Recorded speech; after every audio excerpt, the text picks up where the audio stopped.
Y hace una semana, justamente a estas horas, estábamos viendo el despegue del primer vuelo de Mexicana de Aviación, este vuelo que salió del Aeropuerto Internacional Felipe Ángeles rumbo al aeropuerto de Tulum.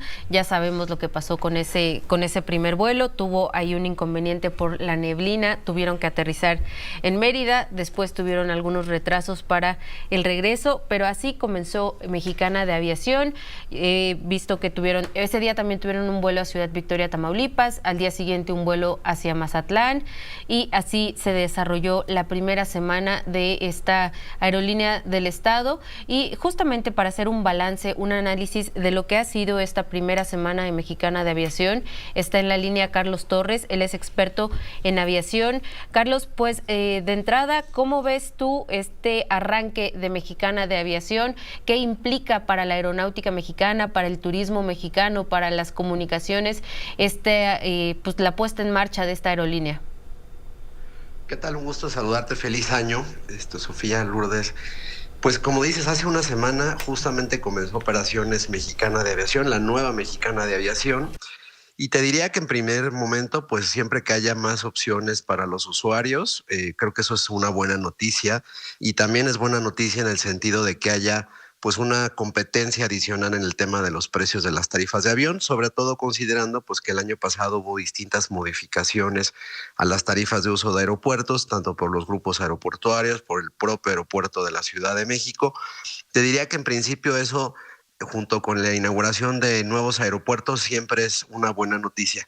Creo que aquí la reflexión es al costo, ¿no? ¿A qué costo nos está llevando en la operación de esta nueva aerolínea? Porque finalmente, pues es una empresa que está pagada y subsidiada por los impuestos de los mexicanos. Entonces, bajo esa lógica, digamos, este primer arranque que tiene, que aparte pues fue un arranque pues complicado porque a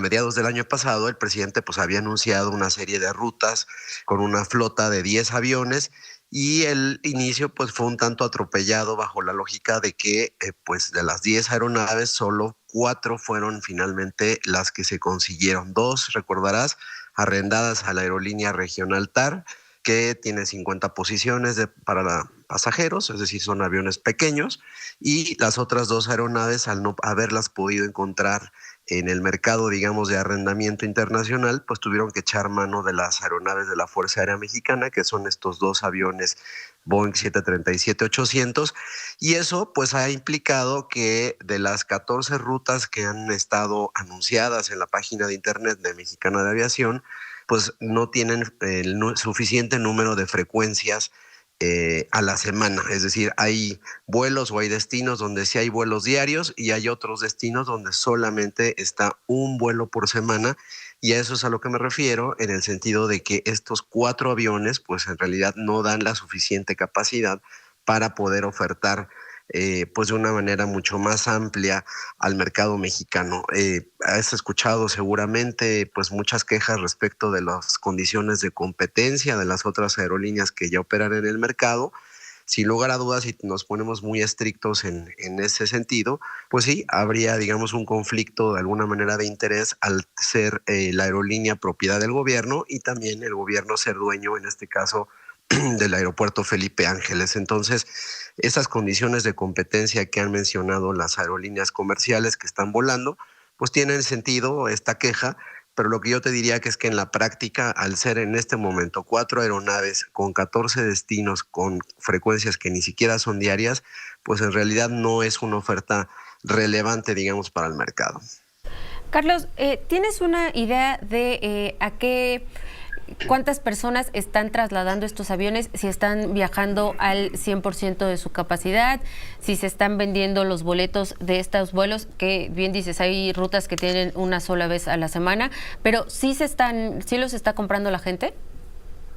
Por los precios que están siendo bastante agresivos al arranque, sí. El problema que se están encontrando es que si pues están buscando un destino a Villahermosa o un destino a Monterrey, pues no hay la suficiente oferta. De hecho, no sé si han hecho alguien el ejercicio, pero entrando a la página web de Mexicana, hay como dos páginas espejo, una que sí es operada directamente por Mexicana de Aviación, que es la que tiene los aviones 737-800, que tienen el certificado de operador aéreo, y después si tú buscas un destino, pues digamos Mazatlán, o un destino como el de que decía Ciudad Victoria, entras como a una página espejo donde dice que es mexicana, operada en este caso por la aerolínea TAR. Entonces, pues en realidad lo que falta son oferta de destinos y pues habrá que ver si a los siguientes meses se termina de resolver este asunto que fue muy complicado hacia el final, Sofía, encontrar en el mercado de arrendamiento condiciones para que Mexicana pudiera tener estos equipos. Y Carlos, hablabas del tema de la competencia, el que sea una aerolínea del Estado. ¿En algún otro país del mundo hay aerolíneas del Estado?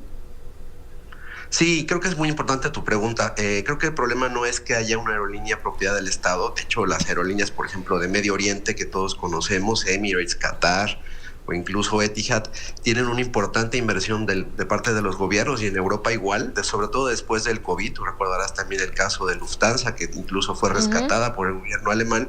Pero aquí el tema es, digamos, la rentabilidad. En la mayoría de los casos, estas aerolíneas, digamos, tienen participación también privada y eso las obliga a que coticen en muchos de los casos en las bolsas de valores y eso genera pues un efecto de transparencia muy importante.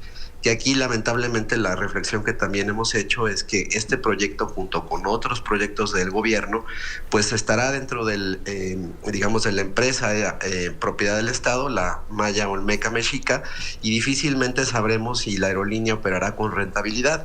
De hecho, la semana pasada por ahí seguramente vieron que circuló un documento de la Secretaría de la Defensa donde se había hecho una solicitud a través del IFAI y del INAI, perdón, y ahí a partir de ello pues se veía que la aerolínea pues tendría rentabilidad cerca del 2026 o el 2030 y eso dependiendo pues del volumen de demanda que cueste obtener por parte de la comercialización de la aerolínea, que creo que ese es otro elemento súper importante, lo hemos dicho una y otra vez, la comercialización tanto de los aeropuertos que son propiedad del gobierno como en este caso la comercialización de la aerolínea son fundamentales para que la gente lo ponga como una de sus opciones siempre y cuando pues exista la suficiente oferta.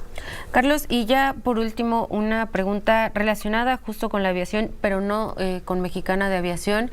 No sé si viste, seguramente sí, este anuncio que hizo la Secretaría de Comunicaciones a finales del año pasado sobre el aumento de tarifas en el Aeropuerto Internacional de la Ciudad de México. ¿Qué tanto nos va a impactar esto en el costo final de los vuelos a los usuarios?